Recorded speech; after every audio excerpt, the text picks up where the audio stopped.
Every child has an imaginary friend. Most disappear as they grow older. But in 2024, after a deadly apartment fire, over 40 survivors gave the exact same statement to the police. Someone held my hand through the smoke. The strange part? Nobody could describe who that someone was, except one little girl. She smiled and said, his name was Alan. This is that story. Welcome to the Unseen Hour.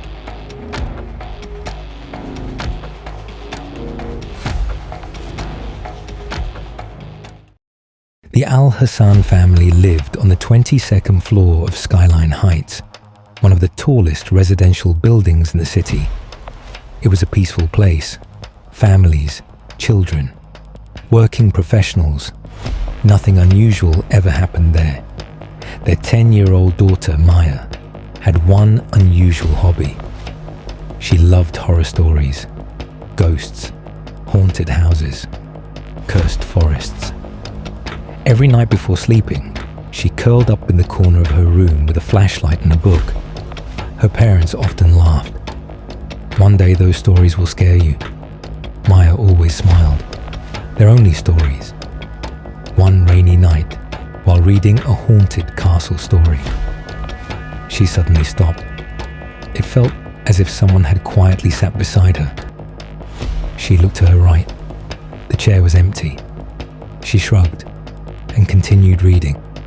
But a few seconds later, she heard something strange, the sound of a page turning. She hadn't touched the book. She slowly looked down. The next page had already turned. Maya whispered, "Hello?" Silence. She smiled. "If you're here, you can read with me." Nothing happened. She continued reading. For the first time in her life, she didn't feel alone. The next night, Maya opened another horror book. She didn't know why, but before reading the first page, she quietly said, "Are you here?" Nothing. She smiled to herself. "I guess I imagined everything." She lowered her eyes and began reading. A few minutes later, another page turned by itself. This time, Maya didn't look surprised. She simply smiled. "Sir, you're back?" For several seconds, there was only silence. Then, a whisper, so soft that she almost thought she imagined it. "It's me." Maya looked around her room. "Who are you?" No answer. She waited. Finally, the whisper returned. "Alan." The voice didn't sound frightening.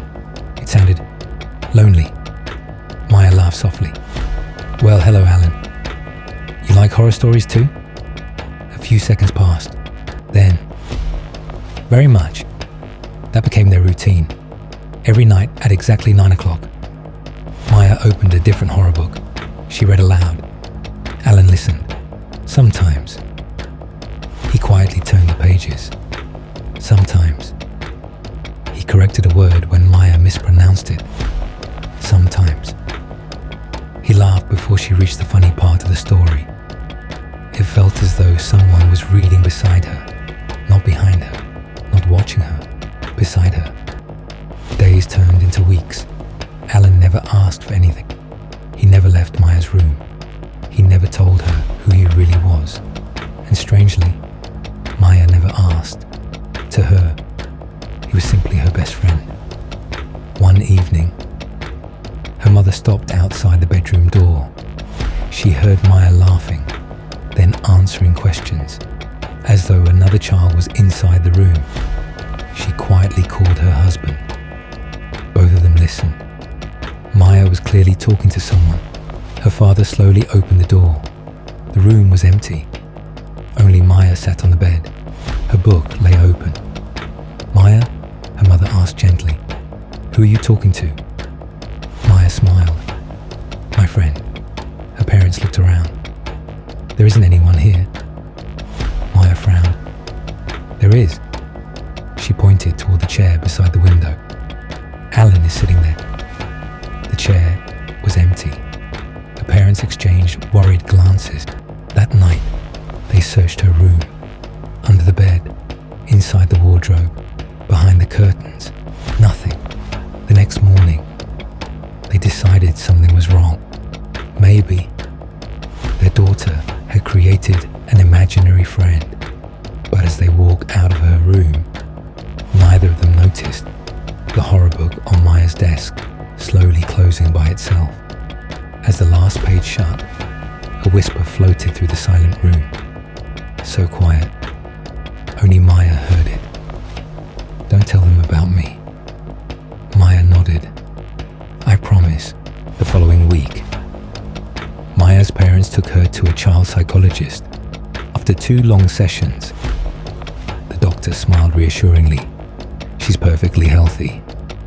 Children sometimes create imaginary friends. They usually disappear with time." Maya said nothing, because she knew Alan wasn't imaginary. That night, she came home looking upset. She opened a book, but didn't start reading. Alan noticed immediately. "You're sad." Maya nodded. "They think you're not real." There was a long silence. Then Alan quietly replied, "That's all right. Not everyone needs to believe." Maya smiled. "You'll always be my friend." For the first time, Alan laughed. It was a soft, gentle laugh, almost like someone who had forgotten how. Days passed peacefully. Every evening, they read together, sometimes fairy tales, sometimes ghost stories, sometimes mysteries. Alan always preferred the scary ones. One night, Maya closed the book and asked the question she had never asked before. "Alan, where do you live?" The room became completely silent. Almost a full minute passed. Then, he answered, "Here." Maya looked around. "In this apartment." Another pause. "In this building." Before Maya could ask another question, Alan suddenly spoke in a different tone, more serious than ever before. "Maya, if I ever tell you to run, don't stop to ask why."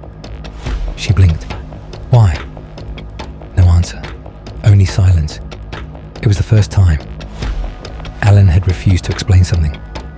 3 nights later, just after midnight, Maya woke up suddenly. She hadn't heard a sound. She simply felt that Alan was standing beside her bed. His voice was different, urgent, almost frightened. "Wake your parents." Maya rubbed her eyes. What happened? Now, she'd never heard him speak like that before. She ran to her parents' bedroom. "Dad, Mum, wake up." Her father looked at the clock. 12:43 a.m. "Maya, what is it?" Before she could answer, a deafening sound exploded through the building.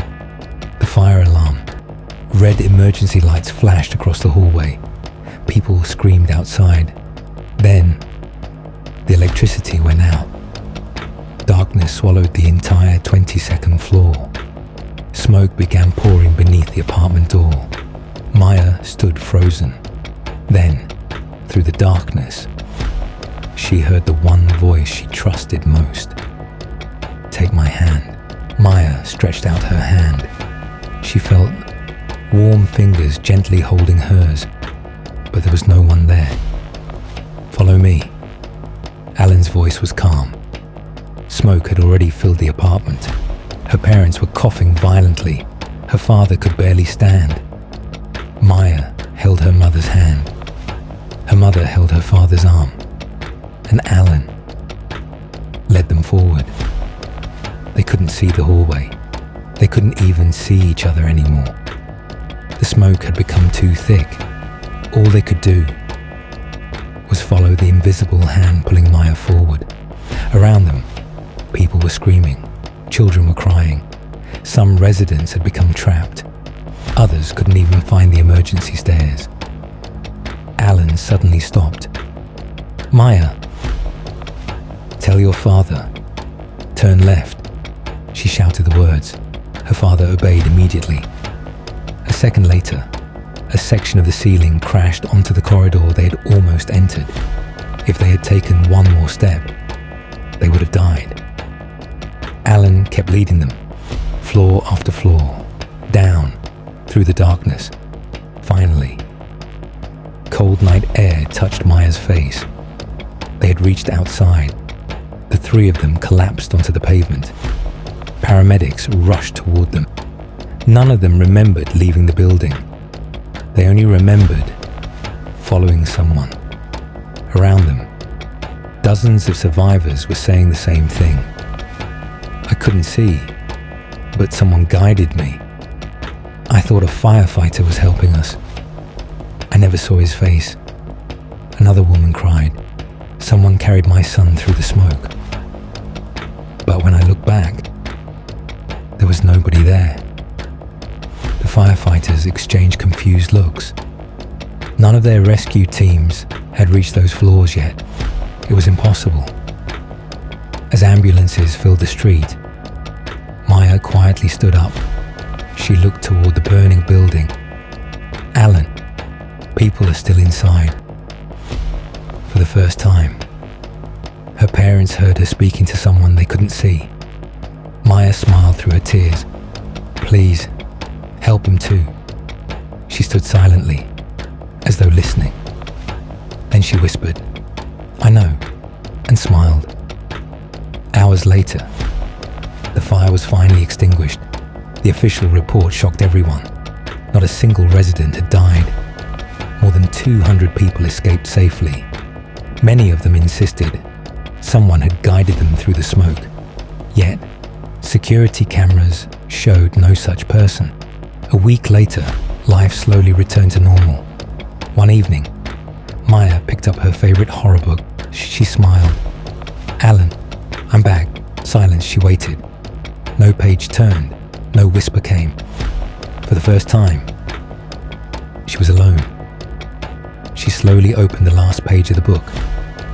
Written in neat handwriting were words that had never been there before. Thank you for being my first friend. Goodbye, Maya. A single tear rolled down her cheek.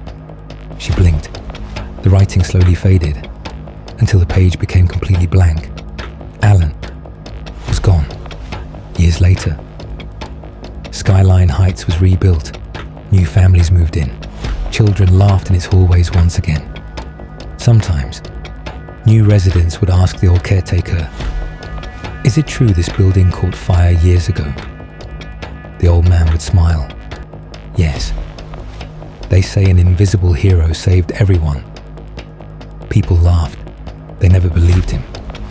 Only Maya knew the truth, because somewhere on her bookshelf, she still kept the old horror book. And every time she looked at its empty last page, she smiled. Some friendships don't last forever. They last exactly as long as they're needed. That was The Unseen Hour, a story about the friends nobody else can see, the kindness that asks for nothing in return, and the heroes whose names are never written in history. Alan never wanted to be remembered. He only wanted one thing, for everyone to make it home. Subscribe to The Unseen Hour. A brand new story is coming very soon.